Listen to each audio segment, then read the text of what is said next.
In my opinion, regulations are a must.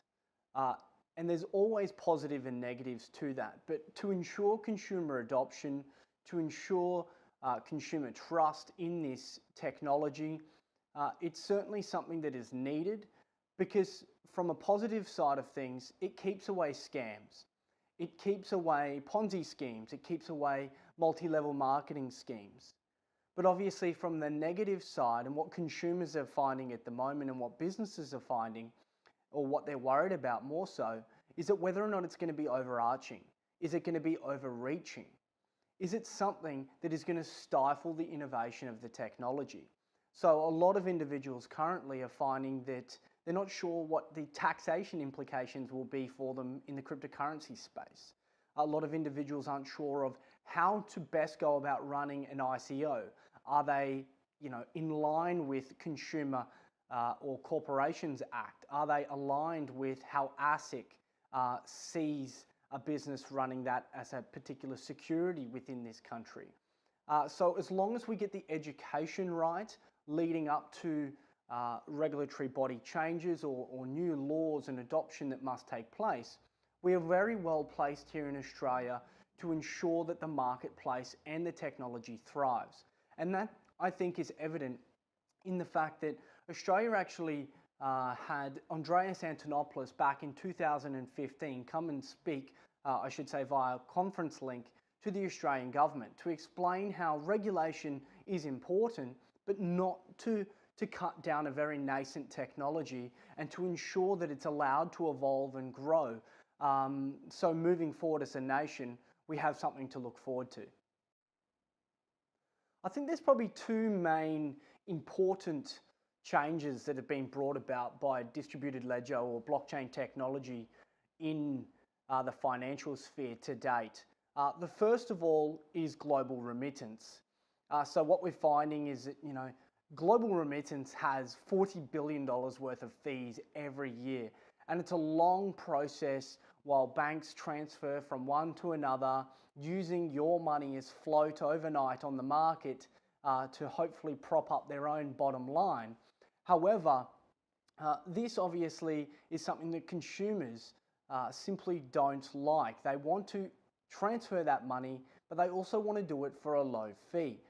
Now with blockchain technology and that of Bitcoin and otherwise, we're seeing large sums of money, but not only for individuals, but also for businesses or financial institutions being able to use.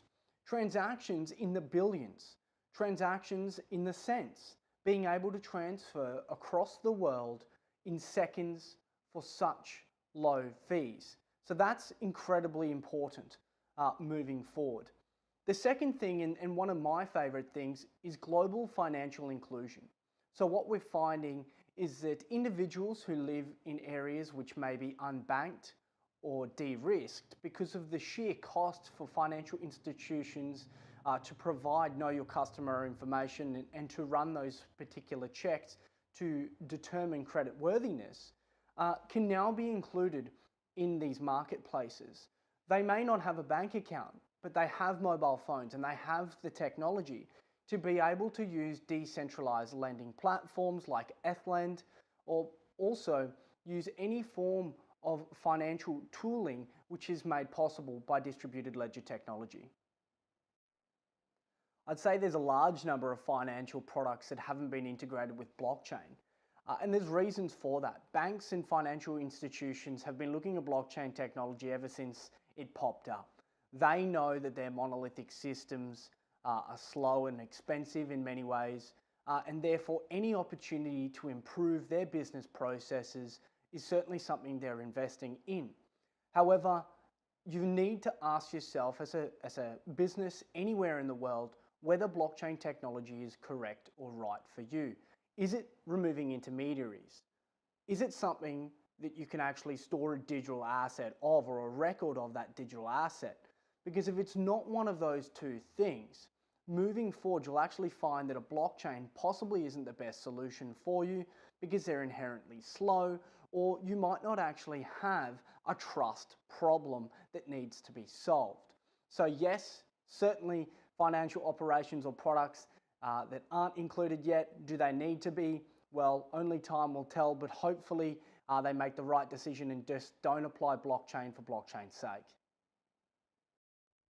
The cryptocurrency regulations that we're seeing is no different to that of a financial institution, even a car dealership, and their reporting obligations to AUSTRAC. And that's simple: anti-money laundering and counter-terrorism financing. It's to ensure that individuals and groups that are transacting large sums of money who could be performing nefarious acts are scrutinised. Now, if you're not doing anything wrong, you don't need to have anything to worry about. However, individuals are finding that the premise of the original vision of Satoshi Nakamoto and distributed ledger technology is being stepped on by such regulations, because it stops them being able to be anonymous online and to be able to use services like Living Room of Satoshi to pay bills, to get the money from crypto back to fiat, or to even pay the ATO. So I think what we'll find is that it will slow down adoption for some period of time because individuals feel like that trust barrier is not there, that they're being scrutinized, they're being looked at as, individual parties that aren't conducting, fair business. However, it is something that was always going to happen as a nation, and every other country across the world is doing the exact same thing. So it is part and parcel of the industry we're in. And so far, so good. All these exchanges from CoinSpot, CoinJar, Independent Reserve, BTC Markets are all complying, they're all signing up, and they're all doing their due diligence as a part of this process. And hopefully we'll have a thriving economy to go with it into the future.